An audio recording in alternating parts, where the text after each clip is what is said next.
What's up, guys? Coming at you today with a beginner tutorial in Final Cut Pro. As I go along the journey in becoming a videographer and a photographer, I want to document items I find useful, and these tips have helped my flow increase my speed in Final Cut Pro. So I hope you enjoy this, but let's roll that intro.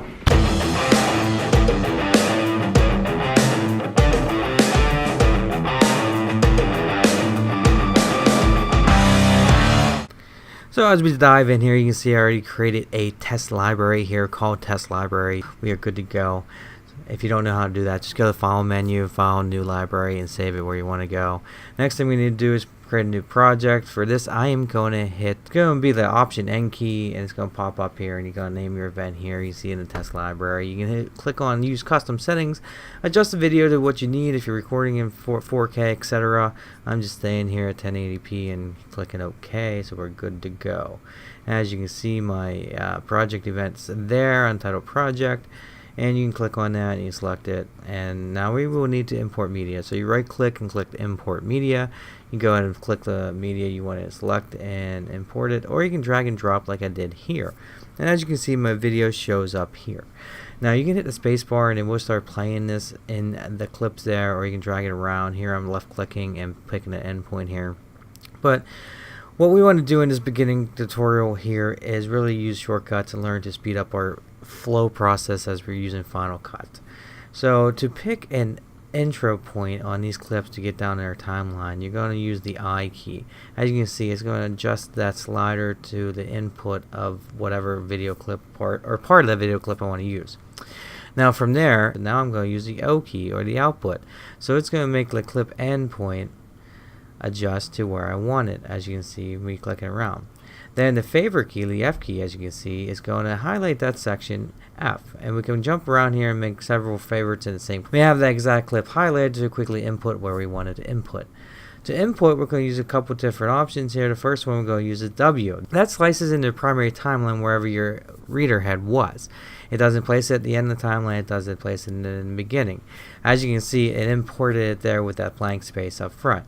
Now if we go back and select our other favorited clip we did up there, we're going to use a new key, and that's going to be the Q key. What the Q key does is actually slices it on top of the main timeline, so it does not interrupt your main timeline video, your timeline, especially if you already have it synced to audio. You don't want to be breaking it up there. Now our next thing we're going to be doing is one of the most common tools to even flow is the blade tool. You go hit the B for blade, and this is going to let you cut up your timeline so you can move it around, you can delete a certain section, edit audio, etc. It's going to be one of your main tools you're going to be using. Now from there, we're going to hit the A key again, which is the select tool, which lets you select the different clips, delete them, drag them around here, as you can see. So the B and the A are going to be two shortcuts you're going to use many of the times here, so please learn those. It's going to help your workflow tremendously. Another key that comes in useful whenever your timeline starts getting a little larger and you're jumping around and zooming in is the Shift Z key. What I'm going to do here is zoom in here using the Command plus, zoom way in. So then I'm going to go back and hit that Shift. I'm going to hit that Shift Z key now, and you're going to see how it extends it back to just the timeline frame so you can see your entire video. Next, we're going to look at the range tool. You press the R and you drag over the range of video you want. You're going to be using this. In this example, I'm using it to adjust the volume just for that specific range. I can pull the volume down. It's going to automatically fade it out. You can adjust those points. Then we have the Command X button, where is a delete. We talked about that earlier, where you're going to take a select tool, select what you want to delete, highlight it, Command X, and that's going to remove it from your timeline. That is a quick and dirty way to get rid of clips and sections in your video. Next, we're going to look at the position tool, or the P button. You're going to push this, and what this button does, it lets you, it's similar to the select tool, and if you look at it, you're going to be able to see that it has no line under the arrow. You got to really look close into that, but it lets you move the parts of your timeline around without adjusting the overall timeline. Again, if you have your audio synced already, you don't want to mess that all up by moving a piece of the timeline and it's shoving the rest of the video back.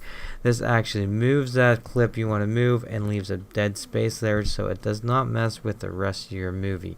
One of the last shortcuts we're going to look at in this video is the V key. The V key is going to disable parts of your video or hide the clip from the video so you can see what the rest of the video or audio is going to be. It does hide audio as well, so if you're working with multiple layers, you can quickly hide something and see the underneath, and then just quickly hit it again and it will pop back up. These are all very helpful shortcuts that I've come to learn when I began learning Final Cut to help speed up my process here. So I definitely want you to take a look at these, learn these. The blade tool, the position tool, the select tool, the range tool. There's QWEs and EIOs whenever you're selecting clips. Favoriting those clips to easily bring them into the timeline. They all come in handy with increasing your overall efficiency. Like I said, I am a beginner photographer and videographer, so I am learning as I go along. I hope you enjoyed that. I know I did. Anything else I find along the way I want to share with you, so don't forget to like this, subscribe that, hit that bell, stay tuned for more. Leave me a comment what you like, what you didn't like. If there's something I didn't cover you would like to see, let me know. If I don't know it, I'll learn it, I'll share it, and let's keep this going. Like I said, I'm new to some of this stuff. I know technology. I do some other tutorials, so stick around. Let's have some fun, join the community, and I'll see you next time.